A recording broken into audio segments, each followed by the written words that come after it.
কার্গিল বিজয় দিবস উপলক্ষে শহীদ বীর জওয়ানদের প্রতি শ্রদ্ধা জানাতে দুর্গাপুরে আয়োজিত হলো এক বিশাল বাইক র্যালি। দেশপ্রেমের আবেগে জাতীয় পতাকা হাতে রাস্তায় নামলেন শত শত মানুষ। রবিবার সকালে দুর্গাপুরের সগরভাঙা এলাকা থেকে শুরু হয় এই বর্ণাঢ্য বাইক শোভাযাত্রা। প্রায় 500রও বেশি বাইক নিয়ে র্যালিতে অংশ নেন বিভিন্ন সামাজিক সংগঠনের সদস্য, যুবক যুবতী এবং সাধারণ মানুষ। হাতে তিরঙ্গা পতাকা, মুখে দেশাত্মবোধক স্লোগান। পুরো এলাকা পরিণত হয় দেশপ্রেমের আবহে।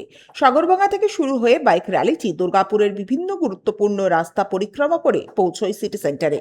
আয়োজকদের পক্ষ থেকে জানানো হয়, কার্গিল যুদ্ধে দেশের জন্য আত্মবলিদানকারী বীর সেনাদের প্রতি শ্রদ্ধা জানানো এবং দেশের ঐক্য ও অখণ্ডতার বার্তা মানুষের কাছে পৌঁছে দেওয়াই ছিল এই কর্মসূচির মূল উদ্দেশ্য।